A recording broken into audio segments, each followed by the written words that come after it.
यदि कोई व्यक्ति किसी कार्य को करने की ठान ले तो वह उसे कर सकता है। यह इस बात पर निर्भर करता है कि वह व्यक्ति उस कार्य के प्रति कितना उत्सुक है। यहाँ हम सबसे महत्वपूर्ण उदाहरण के जरिए समझने की कोशिश करते हैं। हम ऐसे रास्ते पर चल रहे हैं जहाँ आगे बढ़ते बढ़ते वापसी का रास्ता बंद होता जा रहा है। वहाँ हमारे पास एक ही विकल्प होगा और वह है आगे बढ़ना। अगर हम पीछे जाएंगे तो हमें नुकसान हो सकता है। थिंक एंड ग्रो रिच के लेखक नेपोलियन हिल कहते हैं, जिज्ञासा और कठिन निर्णय व्यक्ति को सफल बनाते हैं। इस आर्टिकल में आप think and rich grow book review के बारे में जानने वाले हैं। इस लेख में हम पूरी किताब की कुछ महत्वपूर्ण जानकारी और कुछ महत्वपूर्ण सिद्धांतों के बारे में जानेंगे। आज यह किताब हमारे लिए लाइफ चेंजिंग साबित हो सकती है। इस लेख अमीर बनने की ओर पहला कदम पर आने वाला प्रत्येक व्यक्ति अपने जीवन में महान ऊंचाइयों को प्राप्त करने की शक्ति रखता है। इंसान की सोच हकीकत में बदलने की क्षमता रखती है। बस उस सोच के प्रति दृढ़ निश्चय और लक्ष्य की ओर काम करने की जरूरत है। और इस लेख अमीर बनने की ओर पहला कदम पर आने वाला प्रत्येक व्यक्ति अपने जीवन में महान ऊंचाइयों को प्राप्त करने की शक्ति रखता है। इंसान की सोच हकीकत में बदलने की क्षमता रखती है। बस उस सोच के प्रति दृढ़ निश्चय और लक्ष्य की ओर काम करने की जरूरत है। अमीर बनने की ओर दूसरा कदम चाहत को हासिल करने के लिए हम जो भी काम कर रहे हैं उसमें आस्था और विश्वास का होना बहुत जरूरी है। जब तक आप किसी भी काम को करने में अपना मन और विश्वास नहीं लगाएंगे वह काम सफलता से कोसों दूर रहेगा। कोई भी काम तभी तक करने का मन करता है जब तक उसमें विश्वास हो। इससे सफल होने की संभावना बढ़ जाती है।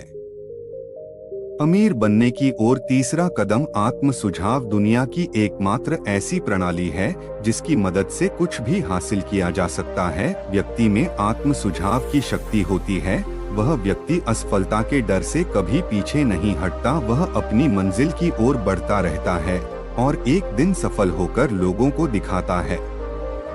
व्यक्तिगत अनुभव इंसान को इतना मजबूत बना देता है कि उसकी कोई सटीक कीमत नहीं होती। जब इंसान किसी काम को करने की ठान लेता है तो उसके सामने दुनिया की हर समस्या छोटी पड़ जाती है। ऐसा कहा जाता है कि ठोस विचारों का कोई निश्चित मूल्य नहीं होता और कल्पना एक अवधारणा है जिसकी सहायता से किसी भी क्षेत्र को विचारों के माध्यम से आकार दिया जाता है। इसकी शक्ति इतनी है कि आप कल्पना भी नहीं कर सकते। किसी भी चीज को हासिल करने और पूरा करने के लिए कल्पना सबसे पहला महत्वपूर्ण आधार है। यह अध्याय हमें सिखाता है कि किसी भी कार्य को शुरू करने के लिए एक सुव्यवस्थित योजना बनाना बहुत जरूरी है। यदि कोई भी कार्य योजना के अनुसार किया जाए तो सफलता की संभावना बढ़ जाती है। कई लोगों की योजनाएं विफल हो जाती हैं, इसलिए हमें तब तक हार नहीं माननी चाहिए और नई योजनाएं बनाने से पीछे नहीं हटना चाहिए जब तक कि हमारी बनाई गई कोई योजना सफल न हो जाए।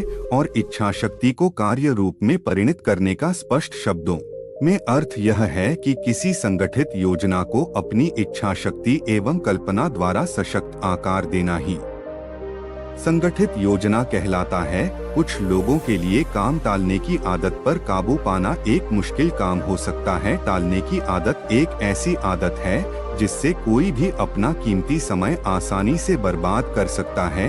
इसमें महारत हासिल करने के लिए मजबूत इरादे और दिनचर्या की जरूरत होती है और इसका पालन हर स्थिति में हो। जब किसी कार्य को करने के लिए एक समय निर्धारित हो तो उसमें उसी कार्य को उसी समय में समाप्त करने की क्षमता होनी चाहिए। इस आदत में महारत हासिल करने के लिए कुछ समय तक परेशानी का सामना करना पड़ सकता है। धीरे धीरे आप काम टालने की आदत पर काबू पाने लगेंगे। सफलता का रहस्य विश्वास जगाने के लिए निरंतर प्रयास करना है। इसके लिए सबसे पहले इच्छा शक्ति को मजबूत करना होगा। किसी भी क्षेत्र में सफलता प्राप्त करने के लिए निरंतर प्रयास ही पर्याप्त नहीं है। इसके लिए एक मास्टरमाइंड की प्रेरक शक्ति का उपयोग करने की आवश्यकता है। किसी भी क्षेत्र में तेज गति से आगे बढ़ना सफलता का सबसे महत्वपूर्ण हिस्सा है जिसे नकारा नहीं जा सकता। और कोई भी व्यक्ति धन की इच्छा कर सकता है और अधिकांश लोग करते हैं, लेकिन केवल कुछ ही लोग जानते हैं कि एक निश्चित योजना के साथ केवल एक मजबूत इच्छा ही धन कमाने का एकमात्र विश्वसनीय साधन है। अवचेतन मन दिन रात काम करता है। इंसान में विचार एक ऐसी चीज है जो कुछ हद तक उसके भविष्य को दर्शाती है। इंसान अपने अंदर जिस तरह के विचार और भावनाएं रखता है, वैसा ही बन जाता है।